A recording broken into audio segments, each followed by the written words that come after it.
And I'll welcome Cameron. How you going, mate? Good, thank you, Dave. That's good. Derby Day was okay. Hopefully more of the same on Tuesday.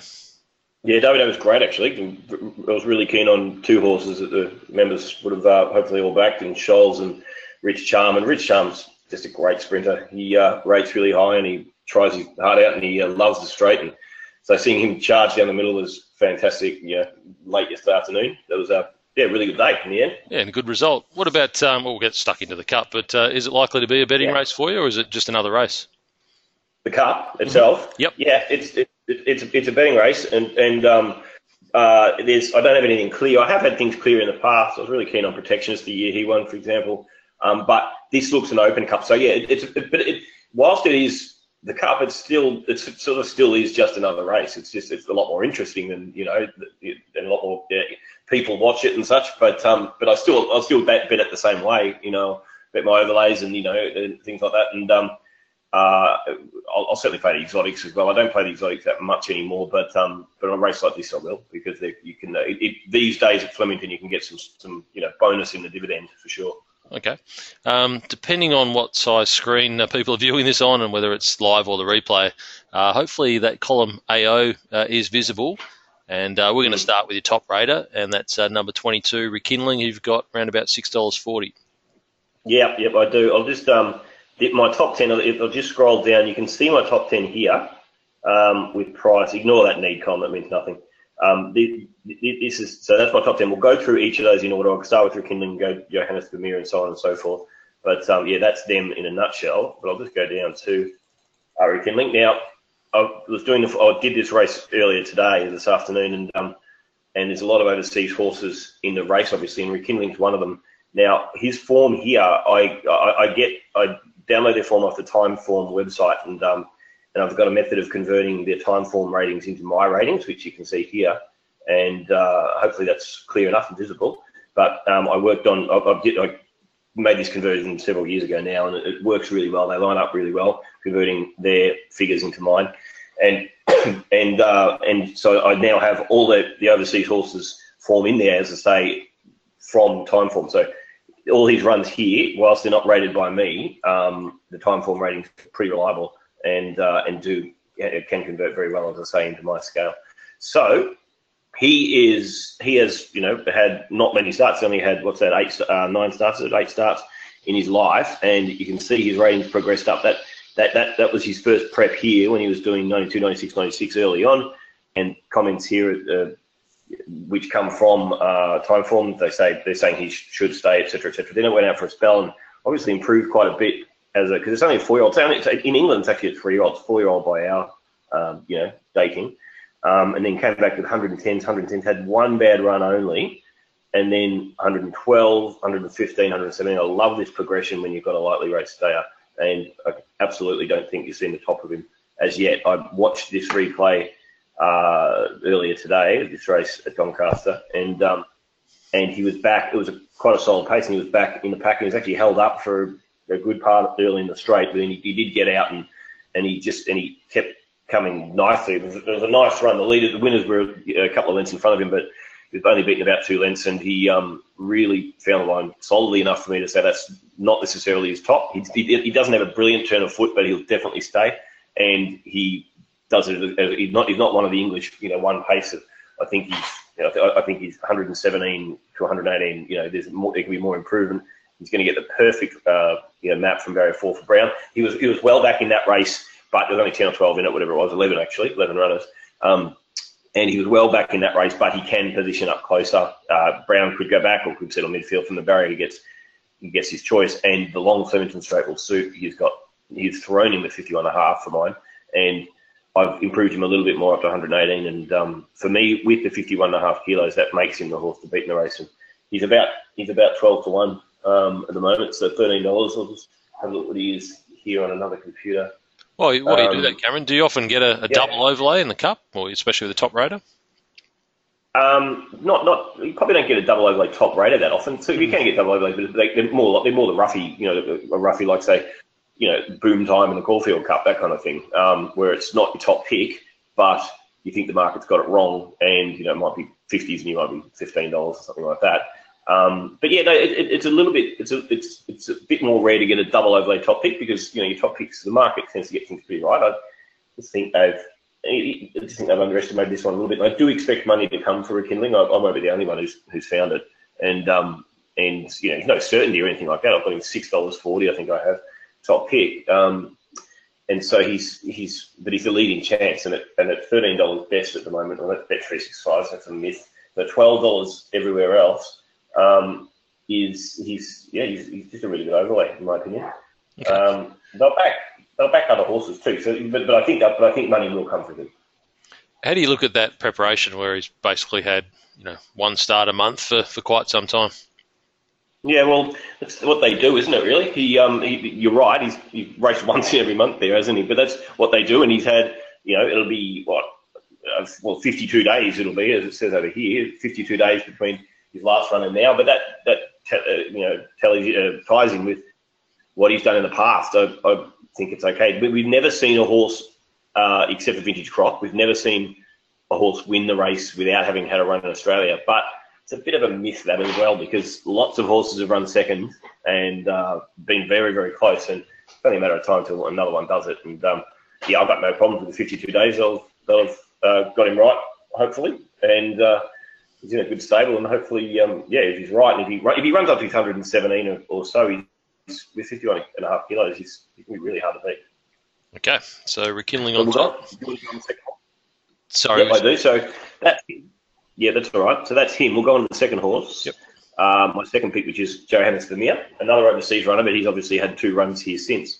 Now, you can see where he's probably a good example of the ratings, you know, lining up, in that, he progressed in his early runs overseas. He got up to 112 and got up to 115, 114 here and here, obviously. And then he came out here and he was really good, 116 first up. Excuse me. And he didn't get a great deal of luck here in the Caulfield Cup when he went 113. Now, he's another lightly raced one. He's 5, so he'll be a 4-year-old by their age, by their dating. And I don't think necessarily we've seen the top of him either. When I see a horse on my ratings do this, where they have 113, 115, 114, 113, that means that's what Mark, or even back here, 112, 113, what Mark would call, Mark Reed, as they used to call it, a base. So they've got a real base around that mark. And so if a horse is doing a mark like that over and over again, it means that they're comfortable doing it. And if they're comfortable doing that, then it's not their top. They've got another level to come at some point. So if he does have another level to come, then it's going to be up around this 100, it's somewhere between 118 to 120. 120 would be absolutely the top of what you could say about him. So you watch his replays. I saw this run here, 116. He does first up, and it was not suited. It was a slightly slow pace. And Galo Chop got away with a very easy time in front, and he came from back and was by far and away the best closer in the race in that one to come second. And that said to me, okay, well, if he does 116 not suited, then yeah, there is 118, 119, 120 somewhere there in him on the day when everything goes right, when he gets things right. And then things didn't go right for him here in the Caulfield Cup. He wasn't beaten far. He arguably should have finished closer. It was a bit of a biased track that day, which helped our boy Boom Time win. But that was a good run with not much going right, and from a good gate 3, and Mellon's now had a ride on him. He could go back, but he could push on and sit midfield to that gate if you want to. I have to push him up a bit higher because I think that, as I say, that there's more in store for him, especially on the back of that 116 he did. That was a 116, as I said, that wasn't suited, and therefore he's got something better in when he is suited. And so I'll push him up to 119. I think he's in well as well at 54.5.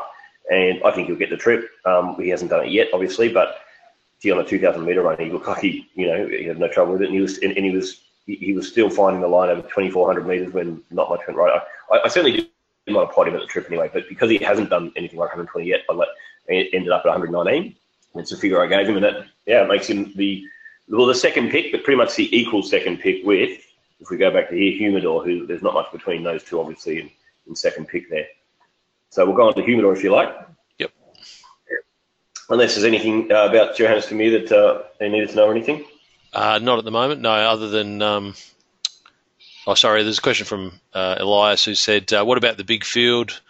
I actually think it's referring to rekindling. What about the big field with the top pick? Yep. Worst run was with 18 runners, all other starts, less runners. Yeah, well, he has, yeah. So they tend to have been against against smaller fields a lot of the time. He's in a big field, but hopefully half of them are behind him. Frankly, I mean, from barrier 4, Brown shouldn't go back too far. If he has gotten back in some, but he can posse up a bit closer too. And so hopefully he's only got 10 in front of him, right? And and the others all behind him. It's also the jockey's job to make sure they keep him out of trouble and things like that. So he was 4th out of 11, and he got a bit lost in that field there last day out of 11. And he had this one bad run, but I'm not going to blame that. It was a big field. I'm not going to say that was necessarily the reason he did it. I'm happy just to take that chance with him, basically. Okay. So you're going to mention or going to run through Humidors Form. Yep. You work heavily off ratings. How do you assess the likelihood of him being able to bring Cox Plate type rating, to repeat that next starter, particularly over 2 miles? Yeah, well, that's the big question mark. And Humidor is a very, very good horse on his day, and unfortunately his day isn't every time he steps out. Back here, he looked really good winning the Australia Cup when he did 116, and we really looked to have been getting him going here, and then this day, he might not have really handled that heavy 9 track up there, and then he came back pretty well, and then he flew this day. Looked like far lap this day when he won at Flemington Maccabi Diva 121, and he had more in the tank. And then he went back to bad Humidor, doing his laying in and throwing his head around, all that kind of stuff, and not much sort of went right. A pretty bad ride in the Caulfield Cup from lane. And then here, this was a great run. He had the drop on Winks there, and Winks had a harder run, but then he did find the line strongly and better than the others to get his 122, which is a really good figure. And if he does 122, he's probably going to, he'll win or be not beaten very far at all. But the question, as you say, is 3,200 metres. He's got. I think he's on his dam side. He's got there's a veal in there somewhere, and he's got sort of recommendations that he may be able to stay, but he might be best 2,000 metres too. He is a little bit of a question mark at the trip. I can't say he's definitely going to get it. A few days ago, I was a lot more keen on him getting the trip, but watching it again, I'm not 100% that he can get it. If he does, then if he can hold his 122, then well and good. But he can be inconsistent, as I said. Bad Humidor turns up, he'll do 113, and he'll be down the track.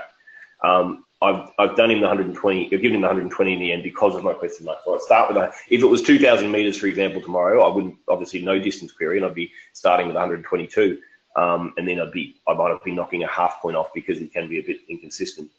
But with the extra trip being a question mark, that's why I bring him back to 120. In the end, what you have to do is assess probabilities, and the number is essentially becoming a probability. So what you're saying is, if there's question marks, you've got to penalise them, and then it'll be expressed in the probability as to what their chance is. If, for example, I was to go and give him 122, he would be top pick? Now, yeah, so he'd now be the $5.20 top pick. So I guess what you can say is quantifying how much of a query is really about, for the difference between $5.20 and $9.90. And that's what, that's that 2 points that it takes me out from that $5.20 to $9.90 that I think is that question mark. But it still makes him third pick because he's a high rater and he's a strong horse and loves Flemington too. Okay. Next up is Marmello for Huey Bowman. Marmello, yep. Okay, yep, Marmello. Now, great run in the Caulfield Cup. When he got back, now, as I've said before, that was a biased track. It was more advantageous to be near the rail that day where boom time was. And he got back well back in third. He was near the inside coming to the turn, but then he had to go out wider in order to get into clear air, and he didn't. He closed it out really well. It was, everybody noted at the time as well, it was one of those runs that people see and go, well, that's a great Melbourne Cup trial. It was. He only did 112, but he's got these solid ratings over there, 115, 113, 114, 116. And similar to Johannes Vermeer, he looks the type, he's only lightly raced and a 4-year-old by their dating. And he's a very similar kind of story in that he looks like he's got a higher mark coming. And just using my experience and watching that replay of the Caulfield Cup there, the ground he made up indicated he had more in the tank. Given he was on inferior ground anyway, it's better than 112 effectively. And so, I'm trying to push him forward, thinking, well, what could this horse do at his top? First thing I always try to do with every horse is work out what's the maximum I think this horse could possibly do. And so I have a feel for their ladder, their range. and the best he could do would be about that 119, 120, so similar again. And that like 120, for example, would be a 4-length improvement on his run there. Now, given he definitely had more in the tank over the 2,400 metres, and given he was on inferior ground, it's not silly to suggest he could go 4 lengths better, but he hasn't done it yet. But pushing forward, Bowman 16 is not ideal, but as I said, he needs to get out in the clear air, so at least he'll be able to get out in the middle of the Flemington track, and that won't be worse ground or anything like that. The rail's still in the true, and Flemington played really, really well the other day, and Derby they played perfectly, and so there'll be no disadvantage being out there, and he'll be able to wind up out there. So as long as Bowman doesn't end up too wide during the run, then he can really warm up out there and run on. And ended up with him at 119, which makes him the 4th pick and priced $11. What's he currently in the market? I've got the market over here. About $9. About $9 now. Yeah, so he's a little bit below, but things can change. We'll see what happens with the money. I'd like to be on. At this stage, I won't be, but yeah, he's certainly a strong chance anyway. All right, then we've got our Mandan, who's similar kind of price, $9 or $10, but you've got closer to $14, I think. Yep, I've got him at $13.60. He's last year's winner, of course. He did 120 here, winning the race last year. He was really good working through. There's another good. I mean, he's an older horse, but with the stayers, when you see him just constantly improving their ratings like that, it's a really positive sign. Came back really well, 113, and then this was one of those big flashing light runs that when he won this day that everybody saw. But at the end of the day, when he won that day, he never left. This was in Japan Racing Association Trophy at Flemington back on the 16th of September. Now, he never left the rail. They vacated the rail from him. He got these beautiful rails runs, and so it was actually for me a little bit. The win it looked better than it probably really was. It was a really good win, but he got the favours that day. He did 118, but then he did. He was a bit of a cat here when he did his 110 behind Amelie's Star in the Bart Cummings. Now that was a worrying sign, and I've been sort of in my mind leading up to the race. I've been potting our man in a bit, thinking to myself, well, he's got the market thinks he's going better than he is possibly with the Japan Racing Association Trophy win. But at the same time, he did 120 in the race last year, and history tells us that horses who run well in the Melbourne Cup tend to run well again when they get another chance. Not all of them, obviously, but Maccabi Diva won 3. But there's been so many horses who have run well in multiple Melbourne Cups, and so I had to start with the 120. I want to give him to be honest, I wanted to give him sort of maybe a little bit less and have him a bit further down, but I ended up with him 119.5 just because of that history in the Melbourne Cup factor. And he's got Frankie Dettori, who's yet to win one, but he's still a very good jockey. And end up with him there, but no, I won't be on. He's going to be around that $9 market. I've got him about 14. So whilst it wouldn't surprise if he did 120 and wins, it's I couldn't go at the price anyway. Okay. We always get Luke Merrill's opinion around springtime because he definitely gives us a forthright and honest opinion. He was the owner of Protectionist and always has imports out here for the Cups. He wants to pot the you-know-what out of our man and said that he doesn't think it's going nearly as well as last year. The map's not great because he doesn't think it'll be that easy to make ground, and our man is likely to get back and thinks he'll be lucky to run in the first 5. So that's one person's opinion, but it's interesting that he wants to dead set take a set against it. Yeah, I can understand that. I mean, as I say, I initially had him down at 119 and gave him an extra half point, and between now and Tuesday, I probably might end up with him back at 119 again, which would make him out a bit further in price as well. And it's interesting comments that Luke shared. I agree, he doesn't seem to be going as well. I mean, he bolted in that run in the Japan Trophy, but as I said, that was one where it was a bit deceptive because he got his birthday that day. Still, he did 118. So, how do you think the track will play overall, and especially for the Cup? Like, do you think they will be able to make ground? Yeah. I hope so. I think it played perfectly on Derby Day, and they're leaving the rail in the same spot. So what is probably, which is the truth, what is most likely is that will eventually start to cut up because there's been a lot of horses going on that rail, and the better ground might end up being out a bit wider. And if that's the case, then they should be able to make ground. They make ground the other day, so I don't have any reason to think that they wouldn't necessarily be able to make ground all of a sudden Tuesday. I'm hoping at this stage. I've assumed that it's going to play fairly. but that the rail will probably be off later in the day. And I don't mind if the rail goes off. I hate biased tracks, but if you're going to have a bias, then you're better off having the rail bad than the rail good, because everybody can get off the rail, but nobody can get on. But not everybody can get onto the rail if the rail's the best ground. So if the rail chops out, then that's not the end of the world. They'll just drift out towards the middle of the track, and they still should all get their chance. So I've assumed it'll play fair. I'll be watching, the first couple of races very closely, and it's not just about watching where the winner comes from. It's watching if horses are making ground. Even if the winner leads all the way, it doesn't mean it's the leader's track. And if horses are making ground, if they're not making ground, I'll be watching early, but I'm assuming fair at this stage. Okay, you've got Wall of Fire's form up there, and you've got basically the same as the market, around about $14. Yeah, that's about right. He was a good run in that Herbert Power. He got back and made up very good ground and rated 114, which was the same as what he did the start before overseas. Another one, he hasn't had that many runs. They're not older tired ones they're bringing out here. These there's a couple of old tired ones which we won't be previewing, but most of them are fitting this bill of these being their 3-year-old or 4-year-old. Our 5-year-old, this guy, lightly raced on the upstairs, and he's another one. And he progressed in his figures here to 112, 111. This is starting to look a lot like a base when you then come back 108, 113, 110, then come back 114. You're looking at saying, you might have 117 horse or 118 horse or something like that here.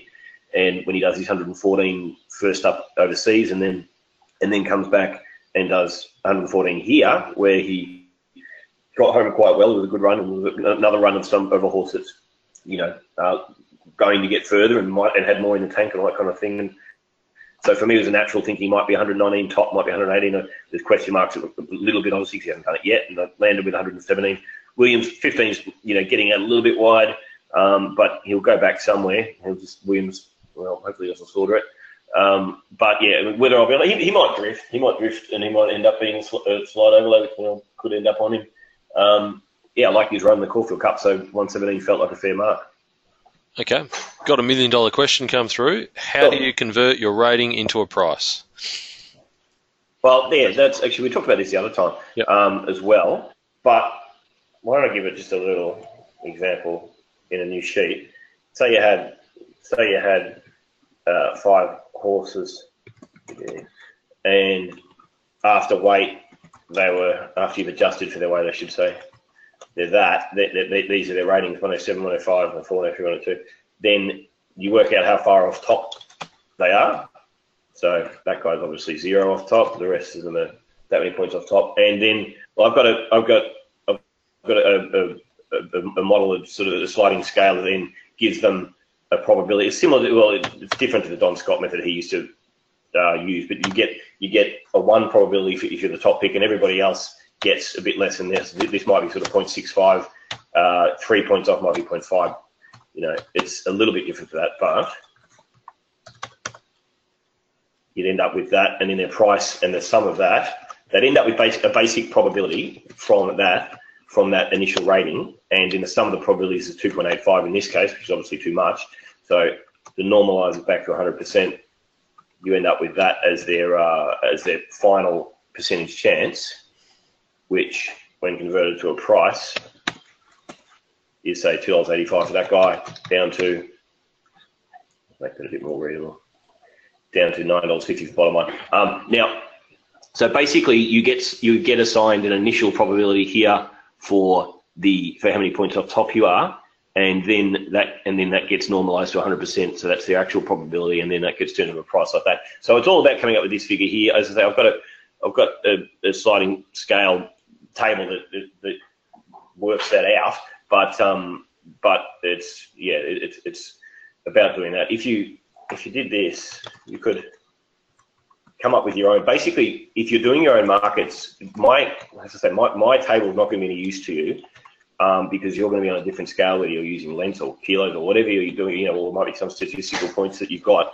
But if you're doing ratings yourself, and if you're looking to come up with a method of turning probability, then come up with a table like this, down to however many points off top they're going to be, and just start to, well, as I said, the first one is going to be 1.0. Everybody else is going to be that, right, divided by the figure up here. Now, then work with this figure. If you had it at 1.0, they're all going to get the same, but you don't want the higher you go, then just keep mucking around with it on your own scale till you work out where it fits and what the best what the best feel is for it getting the right spread across your market, for example. So you'll end up with something like that, and depending on, it might be higher, it might be 1.8 or something, depending on what you're using. But do that and come up and come up with what feels right. It'll be a bit of trial and error till it feels right for you on your scale or whatever you're using to rate, basically. That's a good answer, and it's a fairly complex area because you need the historic ratings to be spot on. Then you need to know what number to use as a predictive rating, and then you need to be able to turn all those ratings into a price for an upcoming race. So that's why you've been doing this for a decade, and is probably still learning every day. Yeah, it doesn't. It's not. That's right. It's not a. It doesn't happen overnight. It takes a lot of work to get the ratings right. First of all, if you don't have good ratings, my point of difference is, and the reason I can win is because the ratings are right. And if they're not right, then you stuffed before you start. And so as you said, once you've got that, that's only the first part of the battle is getting the ratings right. Once you've done that, you've still got to then, as you say, come up with the right number for them when you're predicting. If you're predicting the wrong numbers, you're still going to lose no matter how good your ratings are, and then turn that to a price, as you say. So there's a bit to it in the end of the day. Fascinating for everyone, I reckon, because this is a look behind the scenes. What about Big Duke? Yeah, he's next. Now, he's a bit of and I really didn't know what to do with Big Duke. And in the end, because if we look at him, he's a 6-year-old, and we've got him going pretty well. Through here, he was really going well last prep when he won, 5 out of 6 there, and he started to he got to his top 116, then hits 114, and then went out. He might have just been a bit over the top in that Sydney Cup. And then he comes back low, but then goes 114, 114. You're thinking, okay, there might be more yet, because he's only had a dozen odd starts, and he's hitting these 114s pretty regularly. And thinking, all right, there might be more in him yet. And he was well backed in this race here, the Moonee Valley Cup, when it went around $1.90, and which says to me the market is saying, you've got more in you. The market's improving you. But then he didn't really get his chance. He was a bit unlucky there, but I don't know how. Yeah, I mean, jury out a bit for mine. Has he got more in him? Because he's not going to win the race with 114. And is 116 his top? Has he got sort of a 119 in him or something like that? And so I'm really trying to work him out. I've heard rumours that we might not have wanted to run him in the race, but he has. He maps well. He mapped really well. Barrier 5 for $1. He'll be on pace. And so you sort of my first thinking is, okay, 119 is a possibility, but it's probably not that likely. And so I didn't know where to, it's about finding the right mark. I settled with 116 and it felt about right in the end. But he could run last, Big Duke. He's if we didn't want to run him, then, and he might have been overruled by the owners, it might be the wrong choice, and he might not be quite as good at 3,200 as he is at 2,400. He might be 24, 2,600 his best trip, perhaps. So yeah, I'm not really that keen to back him, but then again, if you got out at 40 to 1, it'd be worth a little something, because it's all about the price and what they might do. He's a hard one to mark, that's for sure. 116 has felt right in the end for where to get to him. Okay. Next up is Red Cardinal. Red Cardinal, yep, overseas runner. Has McAvoy from Barrier 24. When I was a much younger man, I backed Kieran McAvoy from Barrier 24 on Brew. That was a great day. So, a bit of deja vu all over again for him here with that. He's another one who's pretty lightly raced. He's a 6-year-old by our standards, and he's another one who's progressed really well in his ratings, isn't he? Up to 114 there back last year, and then comes back with a short winter prep 111, 115, and then comes back with a little 112. And so you're thinking to yourself, all right, we probably haven't seen the top of this guy either. There might be a somewhere between 119 or something like that, maximum 120 off that 115. You think maybe 119, 120, but the absolute maximum, and it's a bit of a stretch. Barrier 24, although he has, a kilometre or so in order to get in, McAvoy, it's still Barrier 24, and Brew doesn't happen every time, where he gets in midfield one off after a few hundred metres like he did that day. I think, 120 would be absolute maximum. I end up pushing it to 117, but he hasn't obviously had a run. He hasn't actually raced much this year. He gets in there, but I've still got him priced $23. He's about that at the moment. He's about $21. He's Yeah, I like his profile as a stayer. He's already won twice over 3,200 metres. I like this lightly raced, progressive type stayer more than the ones they've brought out in the past anyway. Okay. Straight from the horse's mouth, and that's Luke Merrill, who's obviously involved with Red Cardinal. He said Oh, yeah. his best rating, best runs are all 1.5 to 2 miles. Doesn't mind it firm or heavy. Breeding-wise, he likes racing fresh. But Luke's a little bit dubious on being able to make up ground on Tuesday. So he said, but from the barrier, there really isn't an option. It'll have to be snagged, sent back to the fence, and then just pray they all stop in front. But it's not a testing track in that regard. So they may not be coming back. He'll run on, and it'll look a good run, but he just might get too far back. So I'm not sure if you're in total agreement that it'll be that tough to make ground, but that was straight from Luke. Yeah, I mean, I just love how it played yesterday at Derby Day. I thought it was perfect, and I just sort of hoped that it might be more of the same. I mean, he could be right, but I'm not going to. I would feel I was guessing if I was trying to predict a bias, given how well it played yesterday. And I can adjust my markets as I go if there is something going on. And as I say, watch the first couple of races. But at this stage, I'm just working on it being okay. Okay. Next up is Emily's Star, who you've got around about $25. The market's a little bit shorter, at 18 to 20. Yeah, I think it was backed a bit today. Actually, I think it was a bit longer earlier. I think it's been backed in a little bit. The market's been a bit more in love with her than I have been.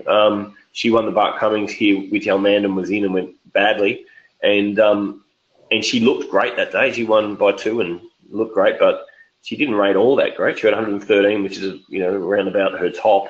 Got 112 back here for Moody, 113, and then she went on to the Caulfield Cup and. Yeah, she had to do a bit of work in that run in the Caulfield Cup, but then again, so did Boom Time, and she was probably a little bit disappointing there.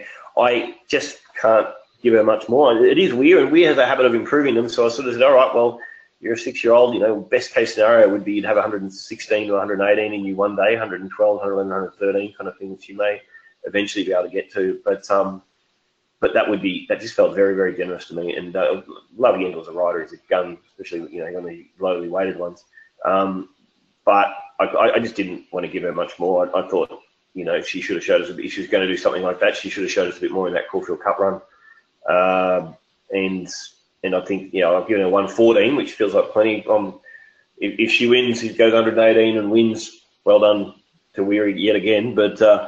I can't really have her. I mean, she's in my top 10, but she's 9th, and she's a little bit under the odds.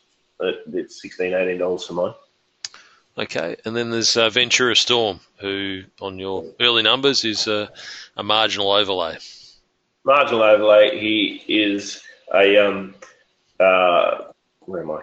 There he is. Yeah, marginal overlay. He was another one not really suited by that Caulfield Cup bias track yet again. He was a pretty good run here behind Winks, and he's another one. He got good figure back here. Hayes has had him now for a little while, and he was prior to that run in the Caulfield Cup. He was progressing up in his ratings nicely, I thought, and he found the line pretty well behind Winks. It looked. I'm willing to forgive horses about bad runs when there's a bias against them, as there was there for him. And he's got this 116 back here. I mean, I haven't given him any more than what he's already done, but I was willing to push him up to that. Barrier 6, he'll be closer to the pace for sure. For Boss, he should get a really good run. And I was willing to push him up to that 116, which made him, well, still only makes him 10th pick, doesn't it? But 116's not going to win you many Melbourne Cups, but 54 kilos, and he's 40 to 1, best price at the moment. So he's one of those ones I mentioned before. He could end up a double overlay at 50 to 1 or so. And although he's 10th pick, he's worth a small bet at 40 or 50 to 1. It'd be sort of like Prince of Penzance. When he won 2 years ago, I had him priced 30s or $35 or something, and he's going around 100. So he was an overlay in a big field. But a lot of things had to go right for him to win the race. And what happened that day was, of course, that 2/3 of the field couldn't win because it was another heavy bias that day, bias track, and he had to be on pace on rail or near rail. And he was. And so coming into the straight, 2/3 to 3/4 of the field couldn't win. And so he's up there in the right spot with a few others, and he needed, A, that to happen, and B, a few others not to perform around him. And so it all fell into place. But that day he only rated, as it says, I've got him here, he only rated 115 winning that day. So it was a low rating cut because of those others failing. So for a horse like Ventura Storm to win, those kind of things have to fall into place for him. But he's worth, a small bet. If you go around 40 to 1, then he'd be worth a small bet. All right. So just to recap, he got Rekindling on top. You reckon the ratings are really there, good, but can go to a new level, hopefully on the up. Yep. The map looks good. Well, hopefully it doesn't go back too far. And hopefully he doesn't go back too far. But I am very keen on him. That's my top 10 there with my prices. And I think, I just think he's really good bet at 11 to 1 or so, $12 or so. And that is my main play on the race for sure. Okay. It's still early days. You've got a fair bit more form to do before Tuesday. But are there any other horses you wanted to speak about? Well, I've had a look at a couple of the other races. I've got several more to look at. There's a lot of bloody horses in too. There's a lot to go through. Yeah. But there's a couple I can certainly tip you into. There's another one at double figure odds in the last that I'll certainly be on in Xstein, number 2, who assuming it runs. It ran yesterday, and I can get over the odds, and also one I'm a bit keen on in race 2, Invincibella. It looks a really good race for it too.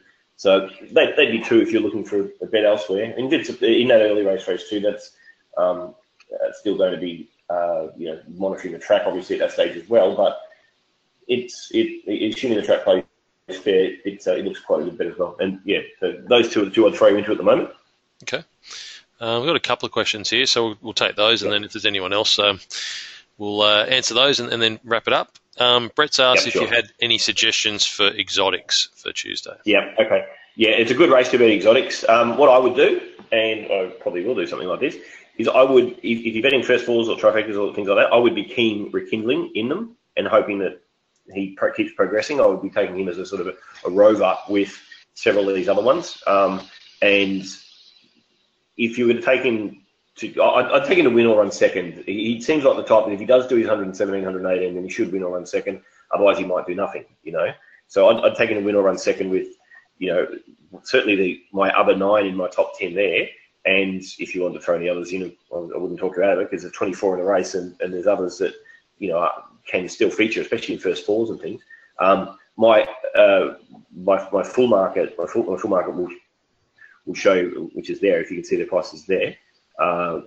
Goes out beyond the top 10. But I'd be keen Rekindling because I'm very keen to do a lot of my betting on this race around Rekindling. I'll be backing him for the win, obviously, but I will play exotics in a way similar to that, and that would be my suggestion for sure. Okay, the question from Simon is: do you give Max Dynamite any chance of winning? Max, where did I have him? I've got him. Well, he's not far out of the top 10. I like Zach Purton on him. And he's got some good figures back here, but he's a hard one to work out because he's been a little bit out of form and he's been over the jumps. He's had some jumps in there, but then back here where he ran, he ran second in the cup that day. He did 115. Now that's, as I said with Prince of Penzance before, 115 is okay, but it's probably not going to win the race unless, as I say, with Prince of Penzance, things fall into place for you. He's probably not going to win with 115, 116. I can't give him more than that as an 8-year-old. I can't say that he'll do more. But Zach, I really like Zach Purton as a rider. He's riding really well in Hong Kong. And barrier 2, I don't know where he'll settle, but hopefully, for their sake, not too far off. And he's certainly one I'd put in exotics. I'd be surprised if he won that. Okay. So that wraps up what we wanted to cover, which was the Cup and just a couple of other races that you've mentioned. There might be 1 or 2 value runners. Craig has said, thanks so much for the winners so far for key bets. I also backed Boom Time in the Caulfield Cup on the back of your recommendation. Fantastic. I really hope some people did. It really makes me pleased because I did try to push him in that preview I did for the Caulfield Cup and say that he was, he's a really nice over. I didn't have him top pick or anything, but it's just a really good example of value betting. And I'm really glad to hear that. I've had a little bit of feedback that a few others back in too, so I'm really pleased about that. It was a good day. Excellent. All right, well that's it. Appreciate your time on a Sunday night, especially with 5 kids you're trying to keep under control there. So thanks, thanks very much for joining us. No, thanks, Dave. It's been great. Look forward to Tuesday.